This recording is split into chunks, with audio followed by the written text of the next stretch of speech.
con una pala en una mano y una Biblia en la otra. There was a fond hope around the turn of this century that nothing would ever be uncovered that would undercut the Bible in any way. That has not turned out to be the case. Arqueólogos especializados en la Biblia empezaron a desenterrar la verdad, pero descubrieron más de lo que esperaban. Controversia. As an archaeologist, this gate, I stick my hand into the fire. It is of the 10th century. Solomon or not is not my problem, it's your problem. We have a big debate here, and we are standing on different sides of the divide. Explorando la verdad. Arqueología.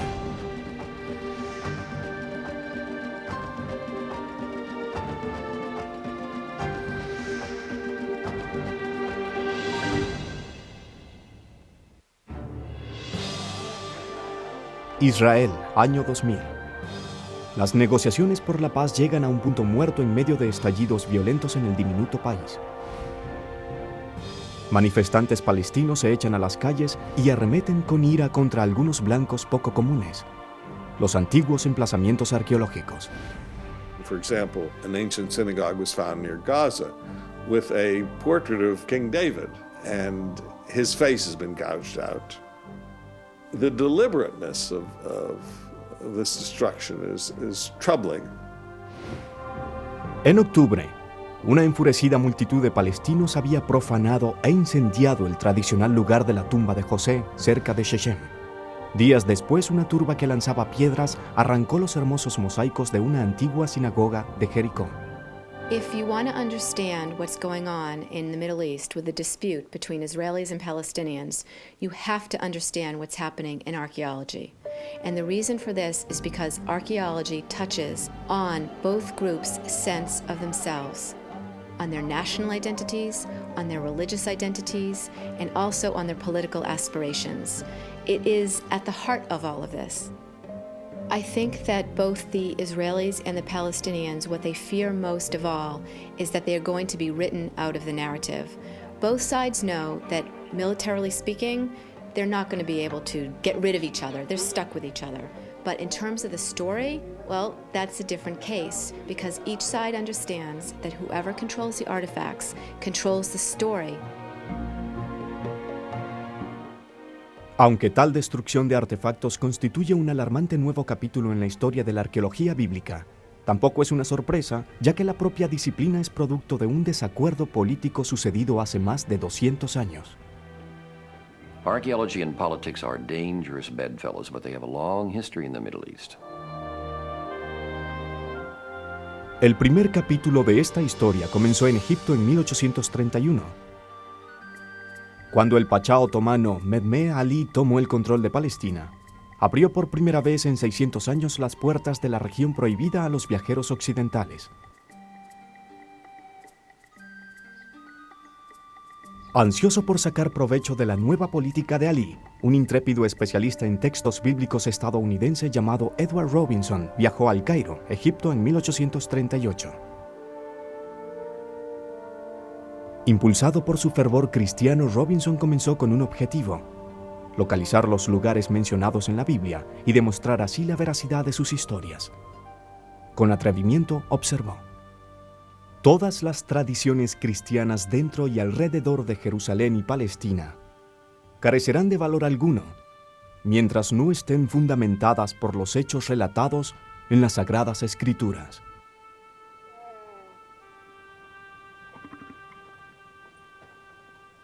Caminando con dificultad a través del desierto egipcio, Robinson se dio cuenta de que su misión no sería fácil. Muchos de los lugares bíblicos que buscaba habían sido olvidados con el tiempo, sus nombres perdidos o vertidos al árabe por los otomanos que los ocuparon. Impertérrito, Robinson hizo uso de su amplio dominio de las lenguas antiguas para obtener pistas a través de los comerciantes beduinos y de los aldeanos que habitaban la región. Edward Robinson was the first person to look at the biblical names and at the Arabic place names that were presently being used in what was Palestine at the time, and made some connection between them. Tel el-Qadi in Arabic means the mound of the judge, and Hebrew Dan means judge. And already Edward Robinson suggested that Tel el-Qadi was the ancient biblical Dan. 150 años más tarde se demostraría que la identificación que había hecho Robinson era correcta y Tel Dan se convertiría en centro de una controversia bíblica. A pesar de que el viaje de Robinson duró apenas 2 meses, el libro que escribió sobre sus hallazgos demostró ser eterno. Robinson's work is still a reference work that you have to go back to sort of the first identification when one wants to discuss whether you're excavating a particular site and the history of its name. He completely rewrote the map of what is modern-day Israel and placed the biblical names on the map for the first time. Ansiosa por fomentar la investigación de Edward Robinson, la reina Victoria de Gran Bretaña creó el Fondo para la Exploración de Palestina el 12 de mayo de 1865. El grupo en ciernes organizó una expedición encabezada por el militar experto en minas, teniente Charles Warren. Mientras que Robinson había identificado exitosamente muchos lugares bíblicos, el teniente planeaba investigarlos para ver qué secretos podían contener. Dando inicio a su empresa en febrero de 1867, el equipo de Warren viajó a Jerusalén y comenzó a excavar a la sombra del gran santuario musulmán, conocido como Haram el-Sharif. Según la leyenda, el Haram fue construido en el lugar que ocupaba el original templo de Jerusalén del rey Salomón, y constituía la evidencia de esa estructura más antigua que Warren buscaba. Desafortunadamente, los primeros esfuerzos se vieron interrumpidos. Corría un inexplicable rumor según el cual yo había llegado para llevar a cabo una siniestra misión. Se decía que yo iba a enterrar a gran profundidad pequeñas cajas de pólvora alrededor del santuario, para luego, una vez que se hubiese acumulado suficiente pólvora con el correr de los años, prenderle fuego con el objetivo de destruir las antiguas y elevadas paredes. Charles Warren. Recelosos del hombre al que llamaban el Topo, los fieles islámicos presionaron a la autoridad otomana local, que respondió prohibiendo al explorador inglés excavar en cualquier lugar cercano a la mezquita. Sin desanimarse, el teniente Warren utilizó su entrenamiento como minero militar y encontró otra forma. Una persona puede excavar libremente en una tierra que le pertenece. Dado que llegué a un acuerdo con el propietario de la tierra, yo no hacía más que cavar en su nombre. Convencido de ello, escogí un lugar a lo largo de la pared sur, oculto detrás de unos espinosos perales, donde trabajamos protegidos. Charles Warren. And what he did in Jerusalem was he dug these shafts deep into the ground till he reached bedrock and then tunneled till he reached the parts that he wanted to, namely the Haram el-Sharif, which is the Temple Mount where the Al-Aqsa Mosque and Dome of the Rock stand today. And then he could, through his underground machinations, actually mapped out the topography of Jerusalem. Durante meses, Warren abrió túneles bajo la antigua Jerusalén y pasó inadvertido ante las autoridades locales. Charles Warren explored the Temple Mount very precisely and recorded it. But that was 125 years ago. And that remains the best picture of the Temple Mount that we have.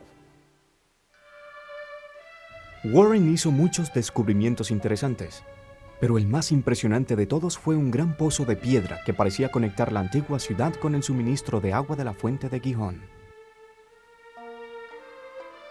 If we would have come here in 1867, then a British captain called Charles Vaughan, we would have seen him enter the spring from the outside, enter into the water, and climbed up this very shaft, 13 meters, about 40 feet, vertical shaft, leading up into this underground system. This is what one saw.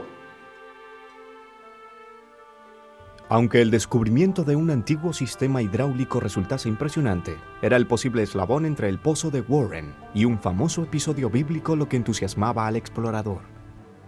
¿Podía tratarse de la entrada secreta usada por el heroico rey David para tomar Jerusalén y hacer de esta la sede de su imperio? What immediately was suggested that this worn shaft is what in the Hebrew Bible is called the Tzinor. which today is translated in English as the gutter. Tzino in Hebrew, modern Hebrew, is pipe, water pipe. And that this is the tzino mentioned in the second book of Samuel, by which King David and his men assaulted the city. Esta teoría sería debatida durante una centena de años, antes de que un descubrimiento accidental resolviera finalmente la interrogante. Con el descubrimiento del pozo, el nombre de Warren pasaría a los anales de la historia. Desafortunadamente, sus técnicas arqueológicas no eran muy efectivas. We no longer do tunneling because when one tunnels, one loses all of the archaeological context. It's very haphazard and it's very expensive and dangerous.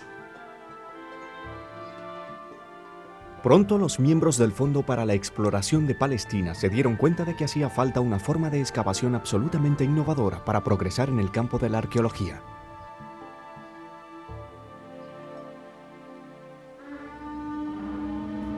Al regreso, los arqueólogos especializados en la Biblia ponen la mira en la célebre ciudad de Jericó. John Garstang discovered a wall, mud brick wall that had fallen out, and for 20 years or more, people accepted his conclusions that this was evidence of Joshua's conquest. Cuando las técnicas de abrir túneles de Charles Warren demostraron ser poco prácticas, los miembros del Fondo para la Exploración de Palestina decidieron que hacía falta una nueva forma de excavación en el campo de la arqueología. Escogieron a un excéntrico egiptólogo británico llamado William Matthew Flinders Petrie para que marcara la pauta. En Egipto, Petrie había experimentado con una nueva técnica arqueológica llamada estratigrafía. En lugar de excavar pequeños túneles para explorar un emplazamiento, Petrie despejó amplias áreas para exponer completos estratos o niveles de ocupación. Él creía que dicha técnica era totalmente adecuada para los montículos que se esparcían por los desiertos de la Tierra Sagrada, llamados tels. To have a sense of what a Middle Eastern, ancient Near Eastern mound is, I mean, you have to look at this. This is incredible. Here you have the sectional trench, which was excavated by hand all the way down 15-20 meters to bedrock. What you see down there, the whitish material over here is bedrock. To the very early beginning in the 7th millennium BC. And what you see over here is the accumulation of about 30 cities, one on top of the other. This is a window into the history of the ancient Near East. En 1890, Petrie inició las excavaciones en Tel el-Hesi, percatándose de inmediato de que sus técnicas estratigráficas funcionaban perfectamente. Petrie is, one could argue, the father of stratigraphic archaeology and scientific archaeology in the Middle East, certainly, because he's the one who figured out that an archaeological tell is just layer upon layer of civilization, and that the oldest material is on the bottom and the most recent material is on the top. And as a result of knowing that, you can develop a relative sequence of dating. A medida que excavaba, Petrie se sorprendía al descubrir que cada civilización contenía tipos característicos de alfarería. Minuciosamente registró esos diferentes estilos de cerámica, tomando nota de los períodos a los que correspondían. Este hecho marcó el inicio del registro de tipologías de alfarería, que posteriormente sería usado para determinar la antigüedad de cada emplazamiento arqueológico de la Tierra Santa. Petrie was the first to understand that pottery should be used to develop a chronology, and we have been adding to that ever since. Con las nuevas técnicas de Flinders Petrie, los arqueólogos contaban finalmente con las herramientas para abordar las más sobrecogedoras interrogantes de la Biblia. Desafortunadamente tendrían que esperar varios años antes de poder emplearlas. A raíz del asesinato del archiduque austríaco Francisco Fernando, el 28 de junio de 1914, el mundo entró en guerra. La alianza que el Imperio Otomano formó con Alemania lo convirtió, de la noche a la mañana, en el enemigo jurado de Francia, Gran Bretaña y los Estados Unidos. Los arqueólogos extranjeros se vieron obligados a abandonar sus excavaciones y a regresar a sus países para aguardar el final de la guerra. La Primera Guerra Mundial resultó ser el golpe mortal para el Imperio Otomano. Tras la derrota de Alemania en 1918, Gran Bretaña tomó el control civil de la Tierra Santa. Cuando la Sociedad de Naciones ratificó el protectorado sobre Palestina, este incluía el acceso ilimitado de los arqueólogos extranjeros, marcando así el comienzo de la era dorada para la arqueología bíblica. The 19th century saw the birth of archaeology as a discipline. And into the 20th century, with the excavation of sites in ancient Palestine and Egypt and Mesopotamia, opened up new opportunities to see the world of the Bible. This gave rise to a flurry of excitement and an overinterpretation of archaeology of the kind, archaeology can now prove the Bible. Uno de los principales defensores de ese movimiento era un joven profesor de lenguas semíticas estadounidense llamado William Foxwell Albright. Abraham Biram fue uno de los primeros estudiantes de Albright. Albright was a very hard taskmaster. He was a wonderful teacher. He was a genius. And he was actually our despair. I mean, how could you be like Albright? Albright alardeaba de una admirable trayectoria, pero al igual que Edward Robinson también lo movía un motivo religioso. Albright esperaba rebatir la nueva oleada de especialistas en textos bíblicos que cuestionaba la precisión histórica de la Biblia. William Foxwell Albright actually started out very much in the critical school of 19th century critics. However, as he began to do archaeological work, he began to see that there was more and more in the work he was doing that seemed to shed positive light on the Bible, and he actually abandoned those more critical assumptions and approaches and moved in a more positive direction. It was believed by the founders of biblical archaeology that by uncovering, by excavating the remains of ancient societies and ancient sites, they will refute this criticism and they would provide evidence to support the historicity of these stories. Ansioso por obtener resultados, Albright buscó los montículos que se levantaban para sostener las más dramáticas ruinas. Encontró lo que buscaba en el libro del Antiguo Testamento de Josué. Aconteció que Dios procedió a decir a Josué: Moisés mi siervo está muerto. Y ahora levántate, cruza este Jordán, tú y todo este pueblo, a la tierra que les voy a dar a ellos, a los hijos de Israel. Todo lugar sobre el cual pise la planta de su pie, a ustedes ciertamente se lo daré, tal como prometía Moisés. Según la Biblia, tras escapar del cautiverio en Egipto, el pueblo hebreo finalmente llegó a la tierra prometida que Dios había descrito por primera vez a su antecesor, Abraham. Pero para ganarla, debían primero vencer el culto a los ídolos cananeos que existía allí. Josué condujo a los israelitas en una serie de ataques relámpagos que asolaron numerosas ciudades cananeas, incluyendo un asombroso asalto en el que se derribaron las murallas de Jericó.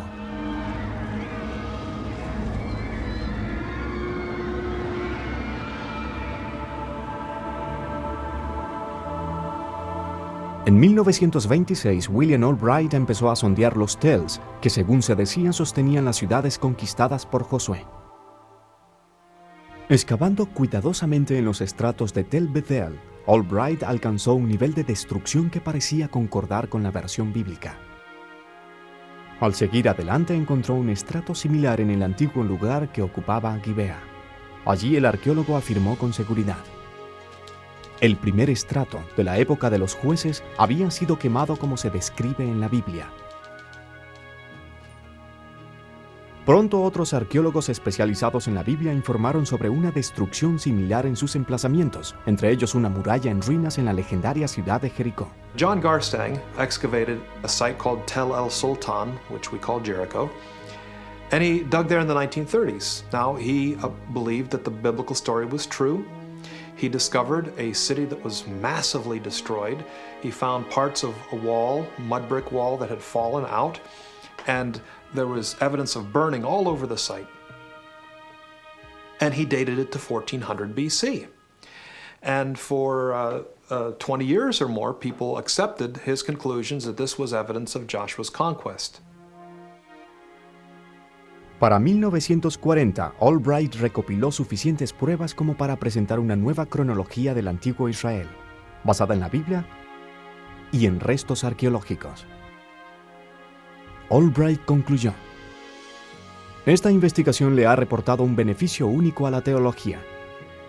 Los constantes hallazgos han confirmado la veracidad de una gran cantidad de detalles y han permitido que a la Biblia se le reconozca cada vez más como una fuente histórica.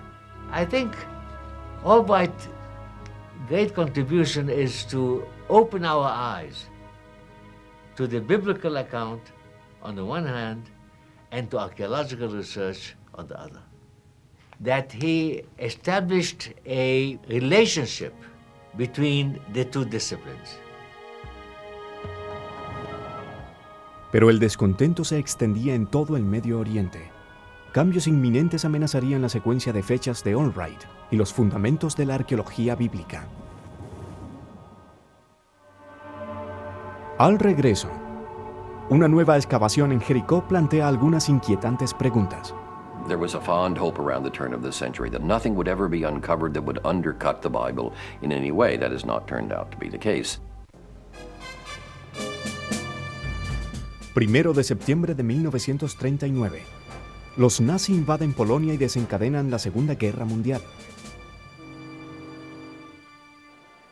Durante la guerra, miles de judíos huyen de la opresión nazi en Europa y se establecen finalmente en Palestina. Tras la Segunda Guerra Mundial, esa nueva población de inmigrantes elevó una petición a las Naciones Unidas, solicitando refugio seguro. El 14 de mayo de 1948, Israel declaró oficialmente su categoría de Estado. La ubicación de ese nuevo Estado judío se basaba en términos generales en la descripción bíblica de la tierra prometida, entregada por Dios al patriarca israelita Abraham. A tus descendientes doy esta tierra, desde el Wadi de Egipto hasta el gran río Éufrates. You have to remember that when the state of Israel was being founded, there were all sorts of plans on where the country should be established. Some people said maybe Uganda. Other people suggested Madagascar. The reason why Israel was ultimately chosen is because of the biblical story. So that's been at the heart of how Israelis see themselves. La nueva categoría de Estado de Israel provocó represalias por parte de los países árabes del Medio Oriente. Milagrosamente, las fuerzas israelíes repelieron los ataques e incluso reclamaron más territorio en las batallas que siguieron. Cuando finalmente se instauró una precaria paz en la región, los arqueólogos una vez más reanudaron su labor. Pero estaba a punto de ocurrir otra revolución, en esa ocasión entre los arqueólogos. En 1952, la célebre excavadora inglesa Kathleen Kenyon inició una nueva excavación en Jericó, donde 20 años atrás, John Garstan había encontrado pruebas de una muralla en ruinas que atribuía al ataque de Josué. Kenyon esperaba verificar los resultados de Garstan empleando nueva tecnología, la cual incluía el sistema experimental de datación por carbono 14. Kathleen Kenyon excavated the site, and she found evidence of the same destruction, but she felt it should be dated to 1550 BC. In other words, 150 years before Garstang had dated it, and therefore that would be 150 to 200 years too early for it to have been Joshua and the Israelites. Kenyon concluyó que Garstan estaba equivocado. Las murallas no habían sido derribadas por Josué en el 1400 a.C. De hecho, Jericó se encontraba completamente desierta en tiempos de Josué. Al reevaluar los resultados de los otros emplazamientos de excavación, Kenyon advirtió otras inquietantes contradicciones. Finalmente concluyó: la evidencia arqueológica indicaba que muchas de las ciudades que, según se decía, habían sido conquistadas por Josué, no existían al final de la Edad de Bronce. Tampoco hubo cambios en términos materiales. De no haber sido por el Antiguo Testamento, hoy no se hablaría de invasión alguna. And so we saw the beginnings of scholars questioning the conquest theory. And because no one could firmly tie any of the destructions to the Israelites, in other words, there were no inscriptions saying Joshua did this, the Israelites did that, no direct evidence that correlated the destruction to the Israelites, resulted in scholars beginning to say, well, we don't really have evidence of this conquest. De pronto, todo el sistema de datación de Albright fue puesto en duda. a consecuencia de ciertas acusaciones, según las cuales el fervor religioso de algunos arqueólogos podía haber ofuscado su juicio científico. Most archaeological investigation of the Holy Land has been biblical archaeology. And what that has meant for us in America is that most practitioners of archaeology were in the first place biblical scholars, very often clergy persons. And there is no doubt that they set out to prove certain things about the Bible. And I think there was clearly overreaching in this early period where scholars were making unsupported leaps. Pero muchos estudiosos se preguntaban, si la conquista de Josué no había tenido lugar, entonces ¿de dónde provenían los israelitas? Un extraño giro en los acontecimientos condujo a una posible teoría. 5 de junio de 1967. Nuevos enfrentamientos estallaron en las impugnadas zonas fronterizas situadas entre Egipto e Israel. Cuando el humo se disipó en esa guerra de los 6 días, Israel había ocupado zonas de Gaza, Sinaí y Cisjordania. Estos nuevos territorios proporcionaron una inesperada gran ayuda a los excavadores. El estudiante de arqueología Israel Finkelstein aprovechó la oportunidad para dirigirse hacia la recientemente abierta región de Cisjordania e investigar la conquista de los israelitas desde otro ángulo. There were two schools of thoughts regarding the rise of early Israel. One was the William Foxwell Albright. His theory was that we have in the archaeological record, we have evidence for a unified military conquest of Canaan by the Israelites. Then there was a German school. And they came with the idea that the rise of early Israel was more some sort of a peaceful infiltration of pastoral nomads from the steppe into the highlands, and it was nothing to do with the military conquest. That was the point when we came to the scene. A comienzo de los años 70, los investigadores de la Universidad de Tel Aviv condujeron una serie de sondeos intensivos de las tierras altas de Cisjordania, registrando diligentemente cualquier vestigio de antiguo asentamiento que encontraran. Al introducir la información recabada en una computadora, compilaron una enorme base de datos de los primeros asentamientos en la zona. Lo que esto arrojó resultó sorprendente. And what we saw there was there are these cycles, ups and downs, of waves of settlement and then crisis, and another wave of settlement, another crisis. I see the early Israel rising from the indigenous population in processes which were pushed by socioeconomic reasons rather than people migrating from outside.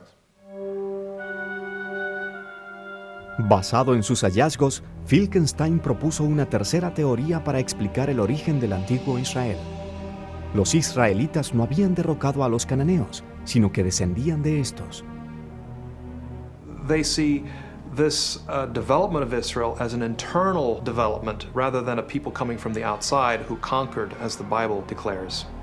The Israelites were simply Canaanites themselves. They weren't outsiders. They hadn't been in Egypt. There had been no Moses, no Exodus, and therefore they were part of the local population. Esta teoría tenía sentido para William Dever, si bien discrepaba de Finkelstein en algunos aspectos. We agree on indigenous origins for the earliest Israelites. He believes, however, that a lot of these people were pastoral nomads settling down. I believe that the population was a mix of some pastoral nomads, farmers from elsewhere in Canaan, refugees from the decaying urban Canaanite city-states, and perhaps some newcomers from Egypt who might have brought with them the story of the Exodus. I see early Israel as a much more dynamic mix, I think, than he does. Cualquiera fuese la mezcla, las ulteriores excavaciones, como estas en la antigua ciudad de Azor, mostraron que muchos de los pueblos de las tierras altas guardaban asombrosas similitudes. Eran simples grupos de casas sin palacios, sin edificios públicos ni templos. This is what we have of the period, say 12th, 11th centuries. This is the period of settlement. Whether we are talking about Israelites, Proto-Israelites, Canaanites, whoever, this is the rather poor, miserable type of occupation that we have during those crucial 2 centuries. In time, they will call themselves Israelites by the 10th or 9th century. I call them proto-Israelites, erring on the side of caution, because the Israelites of these early villages are not the same as the Israelites of the monarchical period, obviously. I'm willing to bet that they are the authentic ancestors of later Israel. Finkelstein is much more skeptical than I at this point, and he doesn't seem really to know who they are. But I suspect they knew who they were, and it's up to us to find out. Aunque la teoría radical de Finkelstein había impactado a algunos arqueólogos especializados en la Biblia, resultó ser justo la punta del iceberg. La vieja controversia empezó a bullir a mediados de la década de los 70, con el ascenso de un grupo distinto de estudiosos que llegaría a ser calificado como minimalistas, apodo que se derivaba de su teoría que minimizaba la precisión histórica de los relatos bíblicos. The society that was created in the Bible and their history was an imaginary one, a fictional one. It's a strong term, but let's say it. I didn't believe in the reality of 3.5 million people wandering across the Sinai Desert for 40 years. I didn't believe in the crossing of a sea with the water standing up. I didn't believe that these people were descended from one ancestor. I didn't believe that they committed genocide on a whole people and kicked them out and moved in. You simply cannot judge the Bible on its own testimony. It's not worth anything. You have to use something independent, however unpalatable that is to a lot of people. It's just basic common historical sense, and there is no alternative. Más aún, los minimalistas sostenían que el Antiguo Testamento había sido escrito miles de años después de que los acontecimientos tuviesen lugar, quizá por un grupo de judíos hablantes de griego, conocido como helenísticos, quienes habían inventado el mito del antiguo Israel para justificarse a sí mismos como sus herederos religiosos. They wanted to know where they came from, but they wanted to come from a place they were happy having come from. They wanted to explain certain phenomena in their own day, of certain conventions, customs, traditions, institutions. And they wrote what they thought was the answer that they needed. They couldn't possibly have known whether most of what they said was true, and I don't think they really cared. So what has happened is that we have moved from a presumption of innocence, that if the Bible makes a statement that Joshua conquered Jericho, well then Joshua must have conquered Jericho. Minimalists take a position that the Bible really has to be substantiated by archaeological evidence, extra-biblical evidence, in order to be demonstrated to be true. And therefore, to use my expression, they hold the Bible as guilty until proven innocent. Al regreso, los creyentes de la Biblia se defienden para rebatir las acusaciones de los minimalistas. I think we're about as far tilted to the minimalist direction as we're going to get, and that pendulum is going to start swinging back. En 1995, los ataques a la Biblia de los incrédulos minimalistas se convirtieron en un tópico sensacionalista, para gran disgusto de muchos arqueólogos conservadores.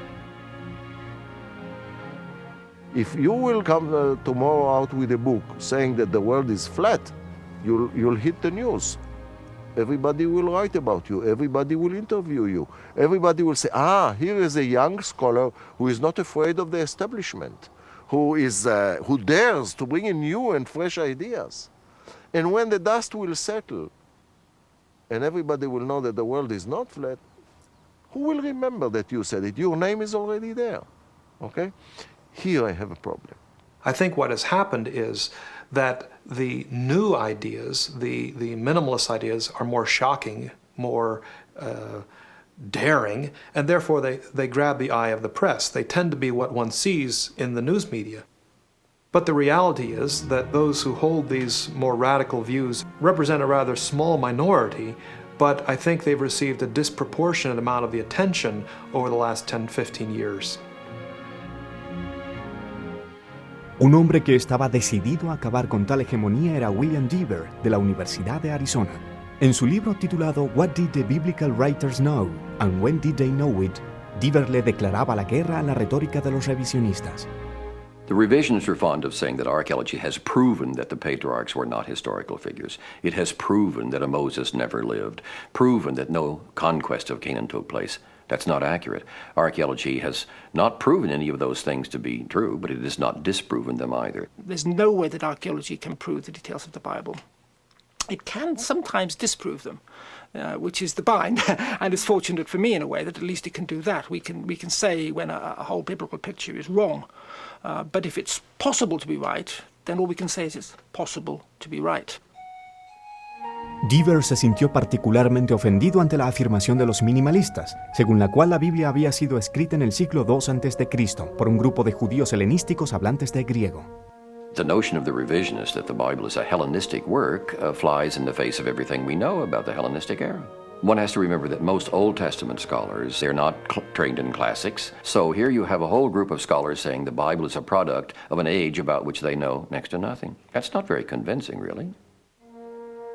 Como prueba contra la revisada datación del Antiguo Testamento por parte de los minimalistas, Deaver señalaba 2 diminutos pergaminos de plata que habían sido encontrados en una tumba cerca de Jerusalén. El par contenía una bendición sacerdotal tomada de la Biblia, pero su origen se remontaba aproximadamente al 600 a.C. Now, according to the revisionists, the Bible wasn't written until the Hellenistic period, the 2nd century BC, 4 centuries later. But here's a scrap of scripture that's very old. And it's not the only one. There is plenty of evidence to show that most of the stories in the Hebrew Bible are stories not of the world of Hellenistic Jewry, but the world of Iron Age Palestine. Anybody who takes 2 little silver scrolls and says that proves that the Bible can't be in the Hellenistic period because we have the same text and scrolls as we have in the Bible is clearly incompetent as an historian. The rule is always that you date things by the latest and not by the earliest. Irónicamente, el mayor desafío para los minimalistas surgía de una nueva generación de arqueólogos especializados en la Biblia. Justo cuando la crítica a la Biblia a comienzos de 1900 inspiraba la labor de hombres como William Albright, los nuevos ataques de los minimalistas provocaron que algunos reanudaran estudios más fundamentados en la fe. Do I have a theological agenda? Well, I'm not afraid to say that I do. I do believe that the Bible is historically true. So, to a certain extent, yes, anyone who takes the Bible seriously and seeks to integrate it in a responsible way with the archaeological and historical data is following in the legacy of William Foxwell Albright. However, we do that with new and different nuances today. We have new materials, new approaches that are expanding what we can say and what we can know. Empleando nuevas herramientas como las imágenes de satélite y el magnetómetro, el Dr. Hofmeier comenzó a investigar el desierto egipcio en 1994. Esperaba que sus estudios de los fortines del antiguo Egipto pudiesen proporcionarle algún día las pruebas del éxodo de los israelitas. My belief is that most of what happens in the academic world is much like a pendulum that swings back and forth. So from the 1930s to the 1970s, there was a movement towards in a more conservative direction. Now that pendulum from the mid-70s has begun to swing the other way. And I think we're about as far tilted to the minimalist direction as we're going to get, and that pendulum is going to start swinging back. Este péndulo experimentó una fuerte oscilación con los nuevos descubrimientos realizados en el antiguo emplazamiento de Hazor. Otrora una espléndida ciudad cananea, Hazor es nombrada constantemente en la historia bíblica de la conquista de Josué. Más que eso, y Josué tomó a Hazor y derribó a espada a su rey, y se pusieron a herir a filo de espada a todas las almas que había en ella, y él quemó a Hazor en el fuego. Cita bíblica. According to the biblical record, the most decisive battle was fought at Hatzor, and when Hatzor fell, the country was open for the Israelites to settle in. Hatzor is the place to do it. Hatzor is the place to try and put Bible and artifact to confront them. Al excavar en Hazor en 1996, Amnon Ben-Tor sacó a la luz una nueva evidencia que parecía respaldar la versión bíblica de la conquista de la ciudad por parte de Josué. We are in the throne room. Look at the floor. Don't you see the fire all over the place? Still now, after years of having been exposed and washed by rain, it's still all covered with soot. More than a meter of destruction debris. Look at the orthostats, at the basalt, how it was cracked. We glued them together. All this is destruction level. You see all this? That's the collapse of the palace, over there. That's the collapse of the palace. It is not the only site that was destroyed by fire, but it was destroyed by a fire unlike any other fire I've ever seen. The fire melted the bricks. It melted pots. All this black. If you want to paraphrase, you can say it is the mother of all destructions, Hatzor. Now, who could have done it? So let's take all the possibilities, everything that has been suggested, except for people from outer space. Who was around? Who could have done it? Sorprendentemente fue esa simple pregunta la que detuvo toda la discusión.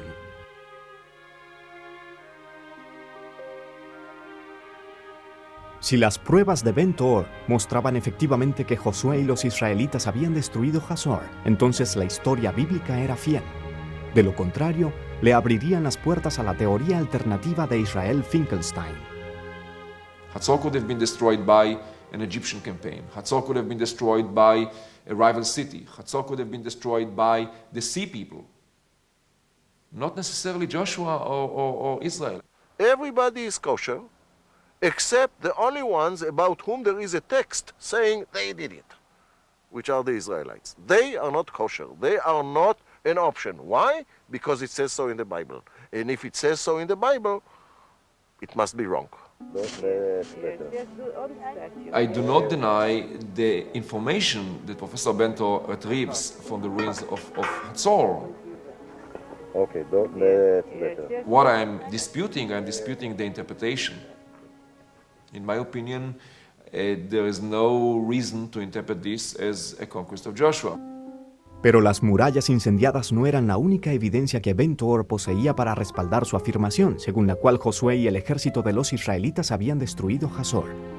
Más convincente aún resultaba una serie de estatuas religiosas cananeas y egipcias que habían sido profanadas y que Ben-Tor había encontrado entre los escombros del destruido palacio. This is a sphinx. It has been deliberately mutilated. The head was cut off, the paws were cut off, and somebody tried to do something to the name. Most people in the ancient world had respect for each other's religion. Now, before the Israelites came into the Promised Land, Moses instructed them in the book of Deuteronomy that they're supposed to destroy the idols and the sanctuaries of the Canaanites. And this sure looks like a very deliberate act of desecration. Then it's a logical assumption that the Israelites were the ones responsible for the destruction of Hazor. Por el momento, ni Finkelstein ni Ben-Tor estaban preparados para ceder. Ambos se atuvieron a sus pruebas y a sus diferentes interpretaciones.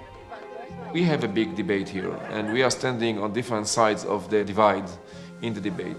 If we take people like Professor Ben-Tor, they would, I suppose, say that many of the things that I'm saying are wrong and that they interpret the biblical material in a different way, they interpret archaeological material in a different way. That's okay, that's part of the game. There's more than one point of view, there's more than one reconstruction. I have friends in the minimalist camp. I'm happy to sit down and have lunch with them and talk over our ideas. And that's what the academic world is all about. It's about opening doors of inquiry, not closing them. A pesar de sus frecuentes y acaloradas confrontaciones, ambos bandos señalaron rápidamente que en definitiva tal discusión debía seguir siendo académica. It doesn't make any difference, frankly, what archaeologists say. Archaeologists will argue that Joshua did not conquer the whole country, that it was not a war of battle, that there were no battles, that there were quiet infiltration. All this doesn't matter. The fact is that the people settled. There was a kingdom of Israel, and you have a history, you have a tradition. When I sit with my daughters to the Seder in Passover to read the Haggadah, I read the Haggadah as is. I'm not telling them, listen, there is an archaeological find here or there which contradicts the story. Forget it. The story is a wonderful story. It's an important story. Al regreso, La arqueología se convierte en el arma más reciente en la lucha por una patria. Are we going to say, well, we are very sorry. Indeed, there was no David, there was no Solomon. We are sorry, we came to the wrong country, we are going somewhere else. Okay? This is, of course, idiotic, but it is being used politically. Septiembre de 1995. En respuesta al creciente fervor de los minimalistas, Jerusalén organizó festividades, conmemorando el 13º aniversario de la conquista de la ciudad por parte del rey David. I always told my friends that King David was like George Washington and Thomas Jefferson and all the other founding fathers rolled up into one. He's not just the religious leader who is described in the Bible as the king of all kings, the man who loved God more than anyone. He's also a founding father of the first Israelite state. And so when you're an Israeli living in the modern incarnation, the next Israeli state, well, you can't help but be thrilled and excited by King David. Para los israelíes modernos, el rey David gobernó como la más amada de todas las figuras bíblicas. Su nombre aparece más de 1000 veces en el Antiguo y en el Nuevo Testamento. De niño le dio muerte al gigante Goliat, ganando fama de gran guerrero. Tras ascender al trono alrededor del año 1000 a.C., este rey guerrero tomó la ciudad judía de Jerusalén y la convirtió en la sede de su gran reino, el cual unió al pueblo hebreo. Un héroe imperfecto, David cometió faltas repetidas veces, pero a la larga encontró su camino de regreso a Dios.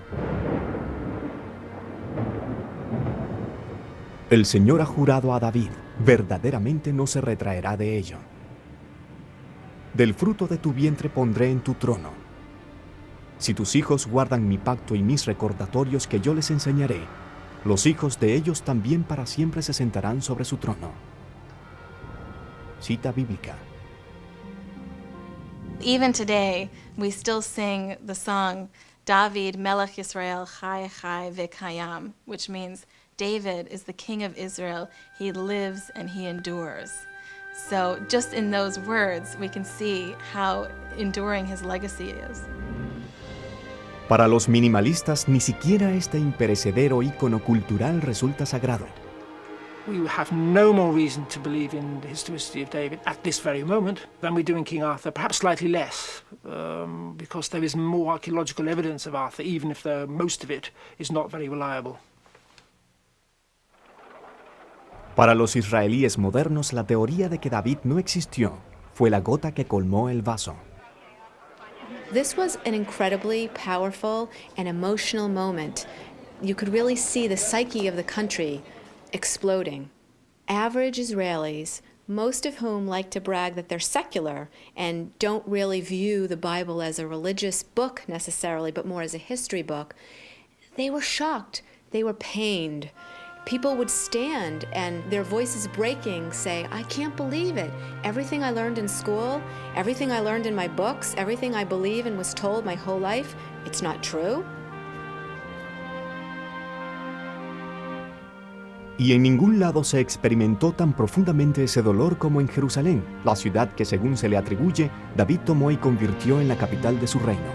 Si David no existió, ¿a qué se debe que los israelíes reclamen el lugar al que denominan la ciudad de David? When the Bible is attacked, for many secular Jewish Israelis, it really is an attack on the authenticity and the right to exist of their very state. It's a very personal attack. Let's assume for a minute, we have no claim, so what? Are we going to disappear tomorrow? Are we going to say, well, we are very sorry. Indeed, there was no David, there was no Solomon. We are sorry, we came to the wrong country, we are going somewhere else. Okay? This is, of course, idiotic, but it is being used politically. Cuando el especialista en textos bíblicos Edward Robinson llegó por primera vez a Jerusalén en 1838, encontró por doquier referencias sobre David. Pero pronto se percató de que ninguna de ellas correspondía a la verdadera época en que se decía que había vivido el rey. If you went to King David's tomb, you will find a tomb with Hebrew words and all that. But you haven't seen the whole thing. Because if you went outside this holy place, and then you'll find a minaret. This was a mosque. This was a mosque. Before 48, it has been a mosque. Between 48 and 67, it was a no man's land. After 67, it has been changed into a Jewish place, a Jewish holy place. I used to like to go to the King David's Museum in the Old City. And there was David's Citadel there, and there's David's Tower. And it was only later that I discovered that both of those items were built long after King David was there. A través de los años, muchos grandes arqueólogos han buscado rastros de David en Jerusalén y han salido con las manos vacías. One of the great excavators of the city of David, the oldest part of Jerusalem, was Kathleen Kenyon, a British archaeologist. And the last time she finished her excavation, she said, anybody that thinks that they can find something more in this pile of rocks, good luck to them. I don't believe that it is possible to find any remains from that period. The city was built and rebuilt and destroyed without end. Doesn't mean that it didn't exist. People will say, well, there is no trace of David's Jerusalem because it's all been built over. Well, there's actually a lot of evidence from earlier periods there. So the argument doesn't wash. Para finales de la década de los 70, la única evidencia en Jerusalén, incluso conectada remotamente al rey David, era el pozo de Warren. Descubierto por el arqueólogo de minas Charles Warren en 1867, se creía que el antiguo sistema hidráulico había sido el Sinor, o túnel que David usó para entrar en Jerusalén y tomar la ciudad.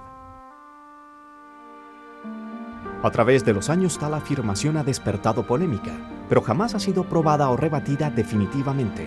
Sencillamente no hay pruebas decisivas.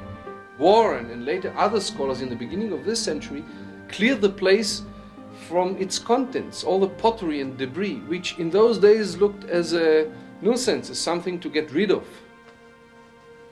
Broken pottery, who needs it? But this is what we have. I mean, a piece of an Iron Age cooking pot is as valuable for dating as a complete Iron Age cooking pot. No difference.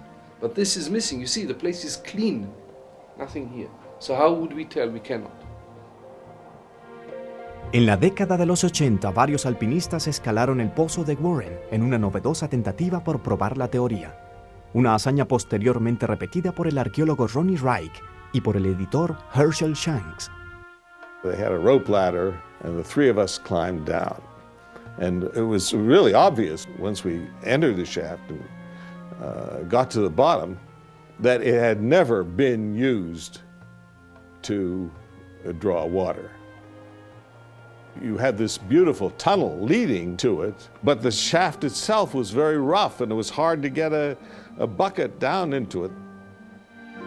Pero si no era usado para sacar agua, ¿qué era el pozo de Warren?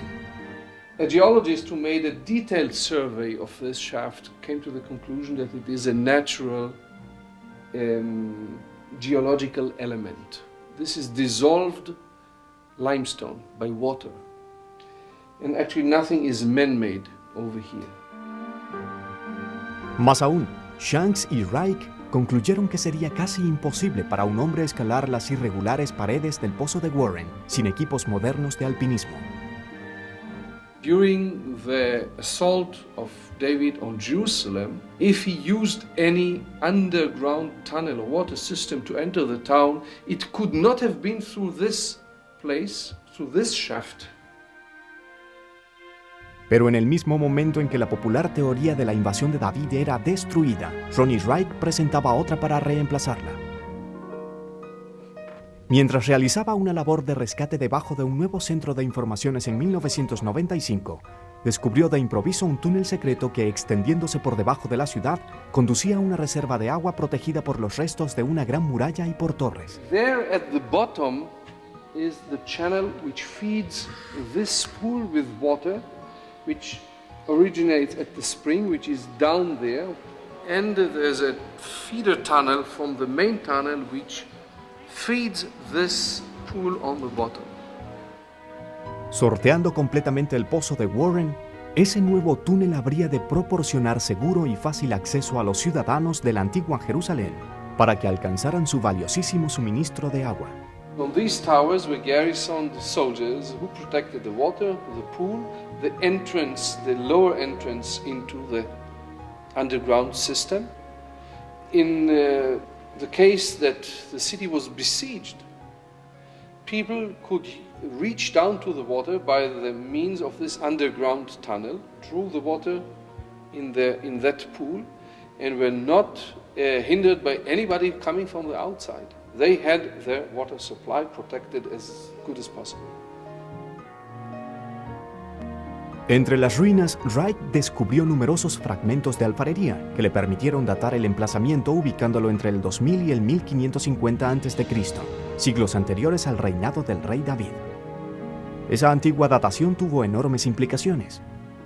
It is possible for those who wish to see here the conquest of David as illustrated in the Bible through this water system, it is possible through our findings. There still remains the probability, really, that Joab, David's general, got into Jerusalem through the Sinor, through the water shaft. But it's a much easier task than we thought, and not involving Warren Shaft. Para los seguidores de la Biblia, esto representó una victoria en su lucha por demostrar la existencia de David, y para los israelíes las pruebas para respaldar su contienda por Jerusalén, la ciudad de David. They're desperate to find some proof that David existed. Because if David goes, then a lot of things go with David.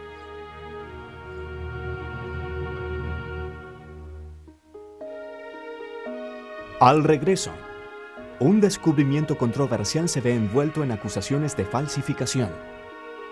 No modern forger would have the knowledge to forge such an inscription, and if he or she had done it, they wouldn't have planted it on an innocent dig director like Avram Biran. They would have sold it for $1 million. En medio de las acusaciones de los minimalistas, según las cuales el rey David no había existido, los creyentes rogaban para que aflorase alguna evidencia arqueológica capaz de silenciar sus críticas. Sus súplicas fueron escuchadas en 1993 en el más increíble de los lugares, Tel el-Qadi, el lugar que Edward Robinson había identificado correctamente más de 100 años atrás como la bíblica ciudad de Dan. Localizada en el extremo norte de Israel, Tel Dan era el emplazamiento de la más prolongada excavación del país. El arqueólogo Avraham Biran, de 91 años, había estado trabajando en el lugar desde 1966, pero nada podía haberlo preparado para el sorprendente artefacto que sacó a la luz tras 27 años de excavación. Gila Cook yells at me and says, "We have an inscription." Now, an inscription? I said, hold on a minute, let's have a look. So we all bent down, and sure enough, there is a basalt stone, and on the basalt stones are letters, in ancient Hebrew or Aramaic letters. And you could see immediately one word very clear, Melech, king, and then Yisrael, king of Israel. And next to it is Beit David, house of David. So the exciting was, of course, very great. Tras un estudio más detenido, Biran concluyó que la tablilla de piedra era un stila, o inscripción de victoria, que alababa a un desconocido gobernante arameo, quien contaba a un rey de la casa de David entre sus conquistas. And the date of that inscription, both by calligraphy and stratigraphy, is 9th century. Escrita a menos de 150 años del supuesto reinado de David, la tablilla constituye la primera referencia histórica del rey encontrada fuera de la Biblia. Como es lógico, el descubrimiento de Biran distrajo rápidamente la atención del bando de los minimalistas. First of all, this is one word, not two. That's not conclusive of anything at all. It can still mean House of David. Secondly, the context in which this word occurs is not clear. Everybody knows that. Thirdly, the word that you translate as David could mean a lot of other things. Even in the Bible, Dod means uncle, beloved. So there are other possibilities. Incluso algunos críticos alegaban que el Tel Dan Stela podía ser una falsificación. There's no way that the inscription could be forged. No modern forger would have the knowledge to forge such an inscription. And if he or she had done it, they wouldn't have planted it on an innocent dig director like Avram Biran. They would have sold it for $1 million. It is genuine. All the leading scholars in the world have pronounced it genuine. It's just inconvenient for the revisionist. En el punto álgido de la controversia, el eminente paleógrafo francés André Lemaire anunció que había encontrado una segunda mención de David en otra fuente, el Mesha Stela. En 1999 se informó sobre una tercera inscripción dedicada a David, encontrada en la pared de una tumba egipcia ubicada en Karnak. Mientras esa última referencia se basaba en una interpretación especulativa, los seguidores de la Biblia sostenían que las tres inscripciones eran firme evidencia de la existencia de la casa de David. Al final, hasta los más acérrimos minimalistas reconocieron que el rey David había sido una persona real. Pero algunos siguieron discutiendo que no era tan influyente como lo afirmaba la Biblia. Although the issue is not decisive, I would seriously maintain that the balance of evidence at the moment suggests that David did not have an empire, and that indeed there may not even have been a David or Jerusalem for him to be at. That was anything more maybe than a few tents on top of a hill. So what? What does it mean? Is size important? We know that size is not important. Already Dr. Wood told us, okay, that size is not important. Look at that. Somebody will say in 3,000 years, who is the Pope? What did he rule? He ruled over a small quarter of Rome? Is a figure of no importance. It does not matter. I don't care if King David ruled over a kingdom the size of Liechtenstein. Who cares? The question is, how was he perceived by people? It is a fact that hundreds of years later, kings relate to him. Everybody relates to the house of David. This is important. La Biblia describe el reinado de David y el de su hijo Salomón como una época de gran crecimiento y prosperidad.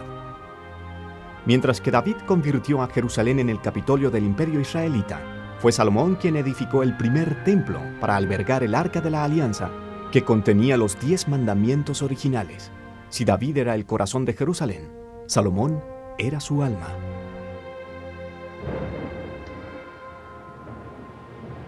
Y aconteció que, tan pronto como Salomón hubo acabado de edificar la casa del Señor, y el Señor pasó a decirle: He oído tu oración y tu petición de favor con que solicitaste favor delante de mí.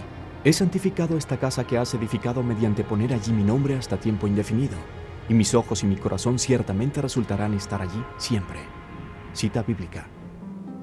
This is where the history of Israel really begins, not with Saul or David, who were not much more than chieftains, petty chieftains, but with Solomon, the first great king.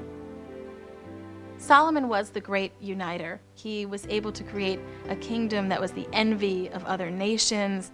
The Queen of Sheba came to him just to witness his wisdom and to bring him gifts. It was a glittering, beautiful country with stunning architecture that could be seen for thousands of miles around. Quizás algunos aleguen que la mejor evidencia de la gloria del antiguo Israel debería surgir no de la época de David, sino del reinado del rey Salomón. Tal como su padre David antes que él, el lugar natural para buscar evidencia del reinado de Salomón era Jerusalén. Pero las restricciones religiosas y posteriormente las ocupaciones que hacían imposible excavar en las áreas más halagüeñas de la ciudad casi garantizaban que los arqueólogos nunca dejarían al descubierto los restos de la Jerusalén de Salomón. The so-called city of David, or Ophel, is occupied largely by Arab Palestinian homes. Now, the last thing in the world these people want to do is say, please dig in my backyard, find evidence of Solomon, and we'll make a museum out of my house. Well, that's not what they're interested in doing. They want to preserve their homes, their heritage for themselves. So they're not about to assist Israelis in what might be a political coup for the Israeli government. Hasta la fecha, solo un artefacto que se creía que pertenecía al Templo de Salomón ha llegado a ser recuperado. Se trata de una pequeña ánfora de granada de color marfil que contiene la inscripción «Sagrada para los sacerdotes de la casa de Yahvé».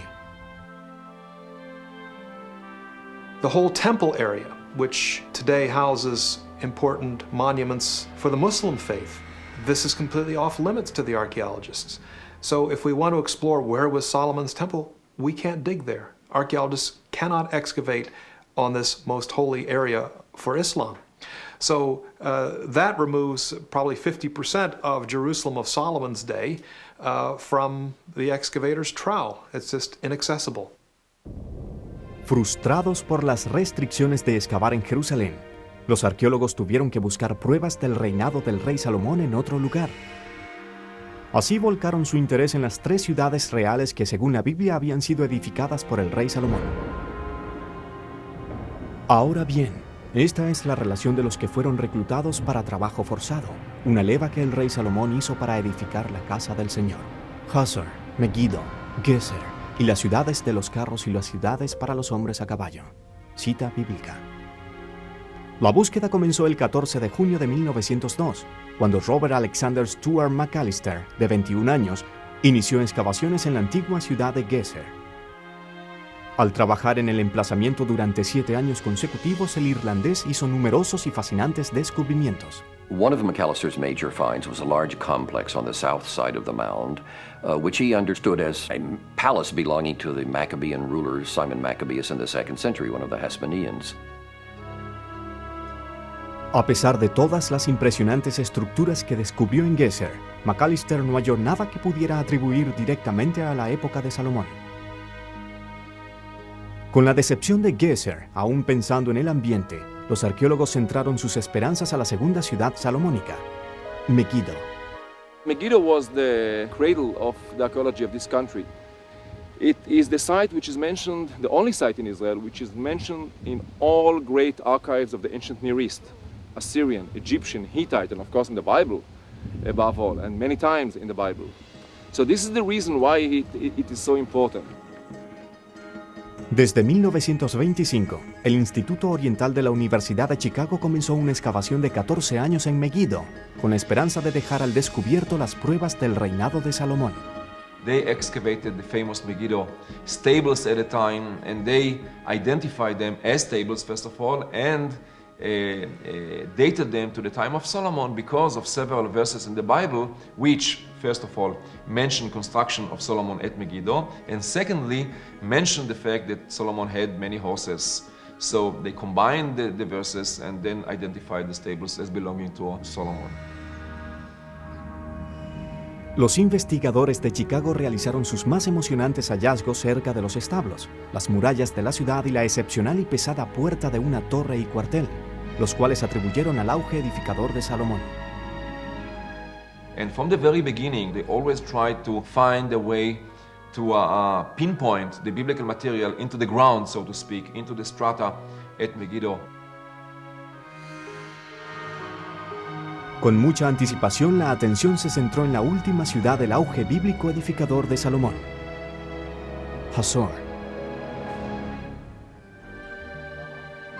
Al regreso, los arqueólogos se enfrentan a los restos del imperio de Salomón. I have the correlation, and now I think the burden of proof is on somebody who would like to say that this is not so. Para 1955, todo Israel bullía de frenesí arqueológico. Una de las ciudades reales del rey Salomón acababa de ser identificada en Megiddo, y la más grande de las excavaciones jamás emprendida en Israel estaba a punto de iniciarse en su emplazamiento gemelo, Hazor.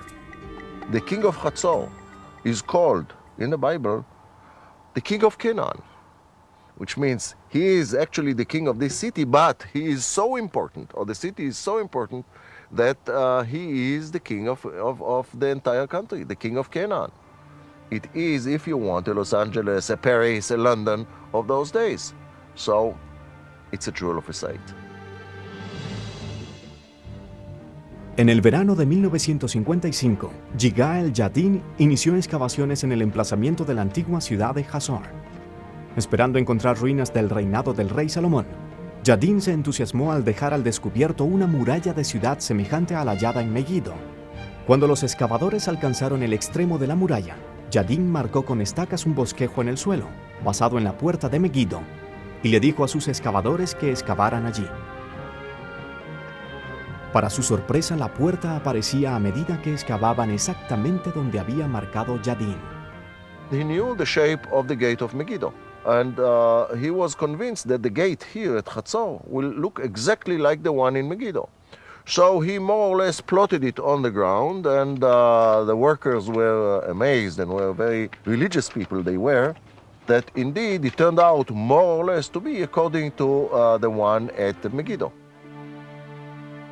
Al notar su arquitectura distintiva, Yadin calificó las estructuras idénticas de Hazor y Megiddo como puertas de 6 cámaras. Los abundantes restos de alfarería en Hazor alimentaron la seguridad de Yadin para fechar la puerta, ubicándola en el siglo X a.C., el reinado bíblico del rey Salomón.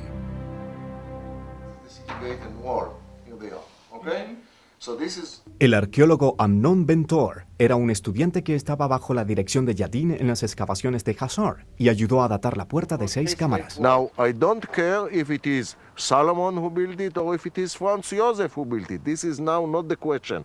As an archaeologist, I have to date the gate, and I date it to the 10th century. Only then we open the Bible, and we should say, is there a story or is there something that can be correlated with this? And since I have a story that a certain king, whose name was Solomon, that he built the gate of Hatzor, I have the correlation here. And now I think the burden of proof is on somebody who would like to say that this is not so. Algo le preocupaba a Yadin, quien no perdía el entusiasmo. Si el relato bíblico era correcto, ¿por qué no se había encontrado una estructura similar a Gezer? Para responder a tal pregunta, Yadin localizó el informe original que hiciera Robert McAllister durante su excavación en 1912 en Gezer. And there he saw the plan of his so-called Maccabean castle and recognized that if you added the other half to the structure, you would have a gate almost identical to the ones at Hatzor and Megiddo. Yadin quedó asombrado, puesto que McAllister no había usado con exactitud restos de alfarería para datar el emplazamiento. Había identificado erróneamente la puerta de la ciudad como un castillo macabeo. And Yadin thought that was one of the great archaeological triumphs of his career, to recognize on paper the Solomonic gate at Gezer. Yadin afirmaba: no ha existido en la historia de la arqueología un pasaje que haya sido tan útil para identificar y determinar la edad de una estructura. Nuestra decisión de atribuir esta capa a Salomón se basó fundamentalmente en el versículo Reyes 1, en la estratigrafía y en la alfarería. La comunidad arqueológica confiaba tanto en las conclusiones de Yadin que reconoció las 3 ciudades como emplazamientos tipo. La alfarería encontrada cerca de las puertas salomónicas se convirtió en objeto de referencia del siglo X a.C., con respecto al cual otros emplazamientos podían ser comparados y datados. Pero luego, en 1994, se comenzaron a plantear preguntas inquietantes con respecto a los resultados de Yadin, las cuales fueron desencadenadas por una serie de artículos escritos por Israel Finkelstein, en los cuales describían su trabajo en Megiddo. When we went to Megiddo, at least I think all of us, we came without any preconception. We wanted to check things afresh. But when we started looking at the pottery, when we started looking at stratigraphy, and also when I started looking back at what was done before me at Megiddo and the interpretation, I saw that something was wrong.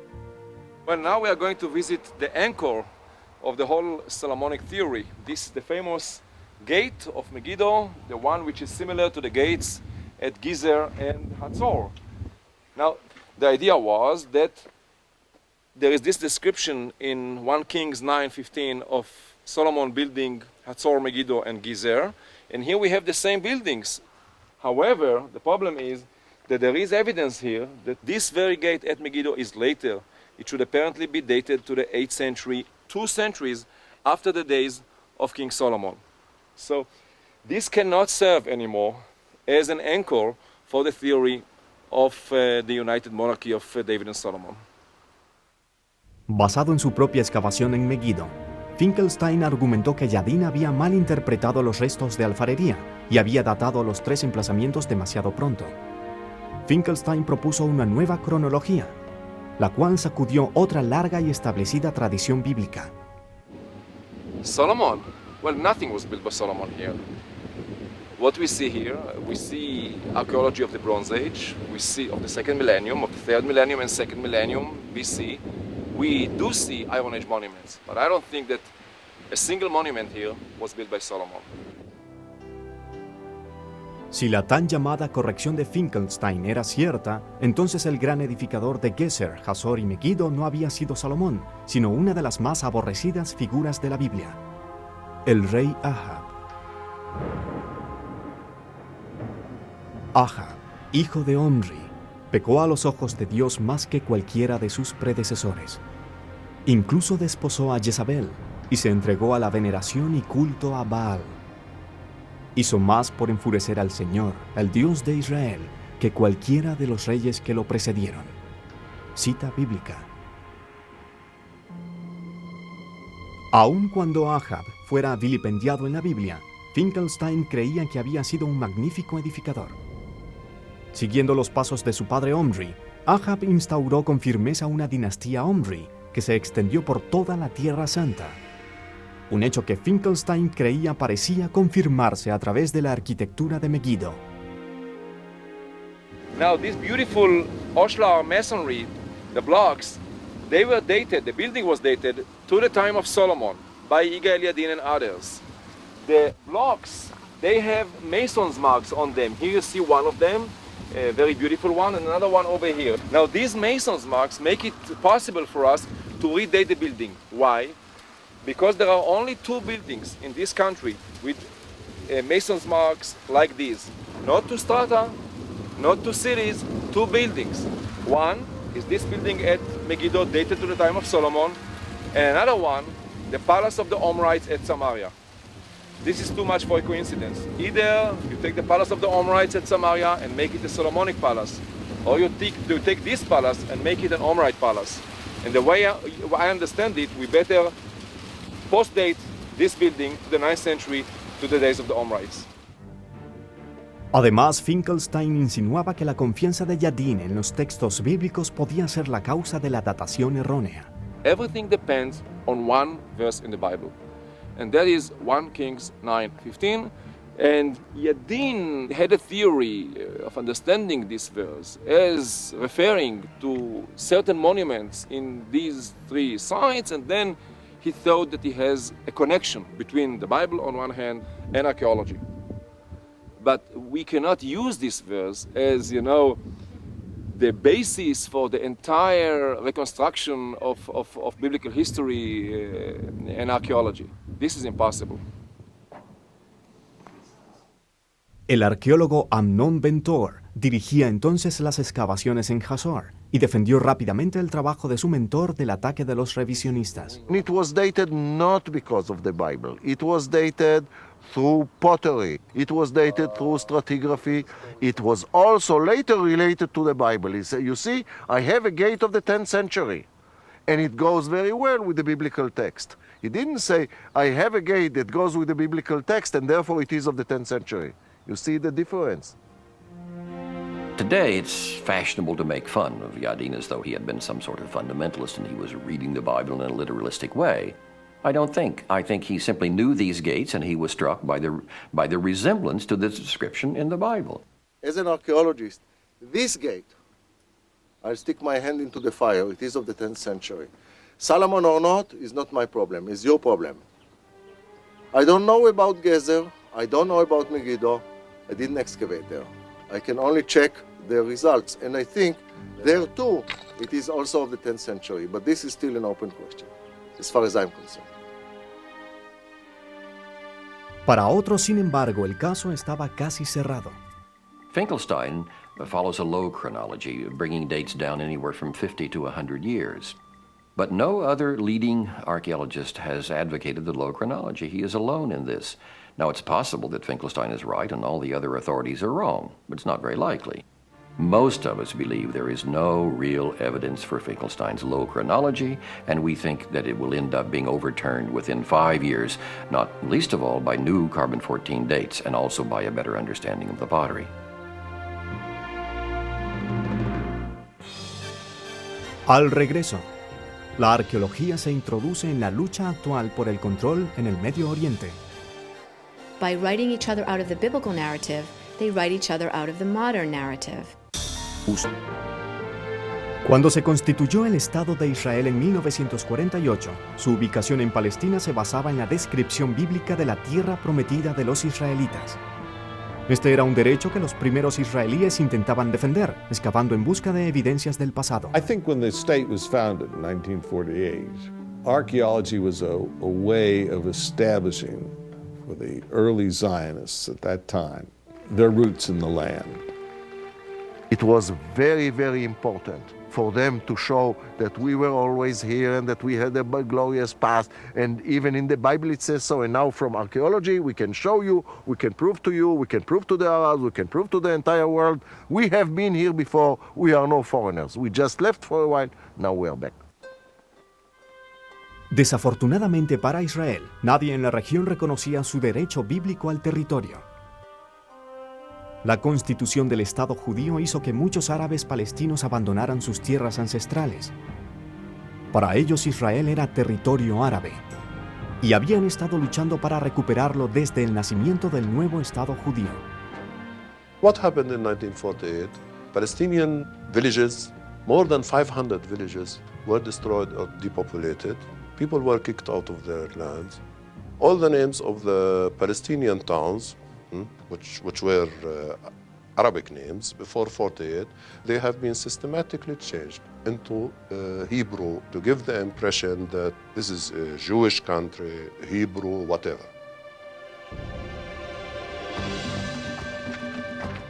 En la década de los 90, la lucha por controlar la Tierra Santa se extendió a un nuevo campo de batalla, la arqueología. Cuando el acuerdo de paz árabe-israelí otorgó el control de Cisjordania y de la Franja de Gaza a los palestinos, una de sus primeras leyes contemplaba la creación de un departamento de arqueología. I thought to myself, how strange. One of the first things you want to do when you get into power is to establish a department of archaeology. And yet it made sense because they wanted to immediately start telling a story, start digging, start figuring out their past. Edward Said said that the problem of the Palestinians that they don't have a story to tell, a story with a beginning and a middle and an end. So you have only the end, while others, other cultures, other nations, they have a story to tell. Declarándose a sí mismos los legítimos descendientes de los cananeos, algunos palestinos radicales estaban decididos a usar la arqueología para vencer a los israelíes en su propio juego. Many of the Palestinians told me that one of the things they admire about the Israelis is the way they were able to rally political support to their cause by expanding on, let's say, the biblical narrative and their prominence in it. The Palestinians said, well, it worked for the Israelis, maybe it can work for us. Just as Israelis can claim that archaeology validates their original claim to the land, Palestinians can make the same claim.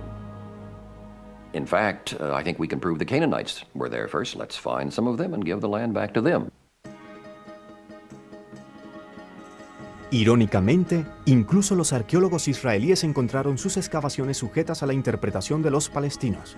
El último descubrimiento de Ronnie Reich, según el cual el sistema hidráulico de Jerusalén era mucho más antiguo de lo que anteriormente se había pensado, había tenido éxito en la prensa palestina.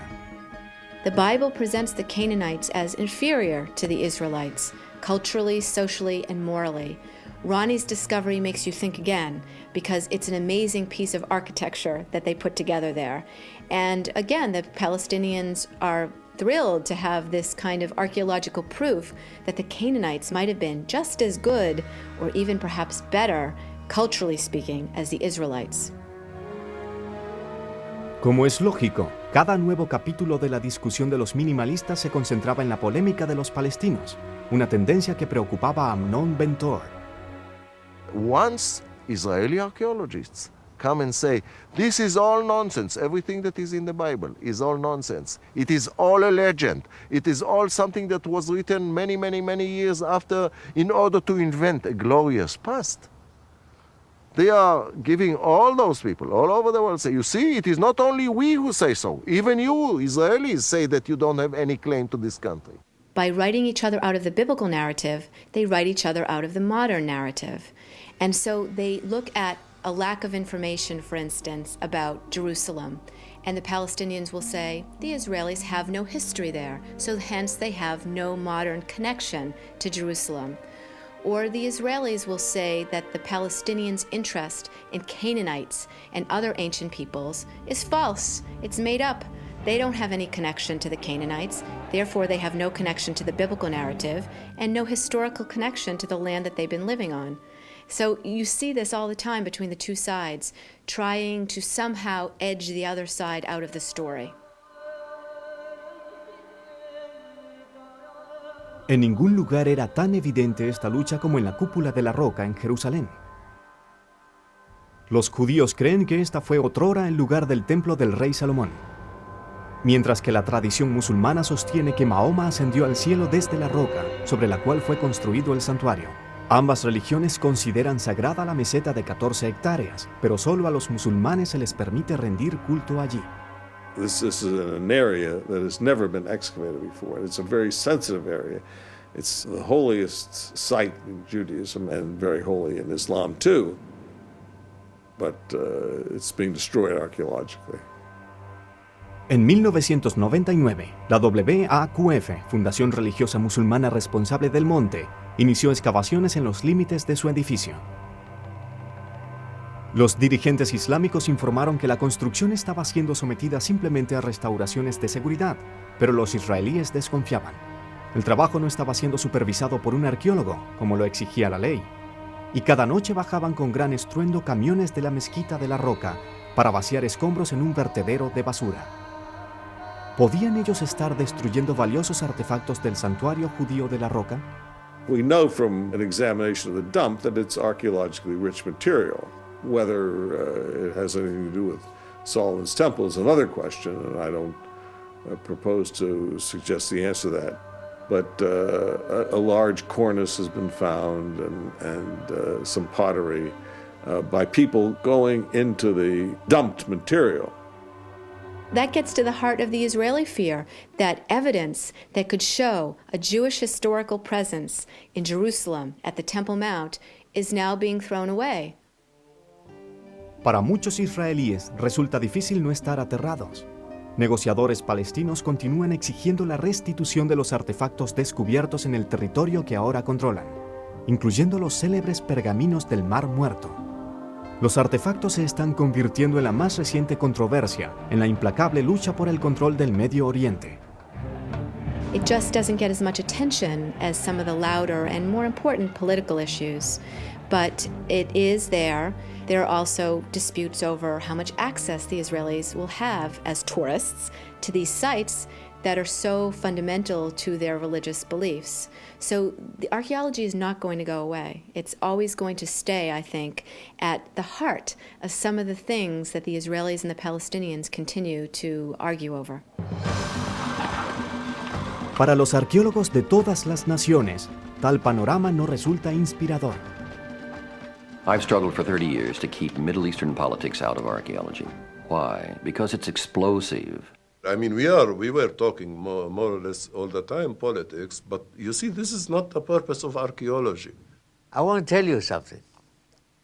It would be a sad experience if the Jewish state, the new Israel, has to depend on biblical archaeology. You see, biblical archaeology doesn't help you politically. Biblical archaeology simply provides you physical evidence for things that I, at any rate, had no doubt existed.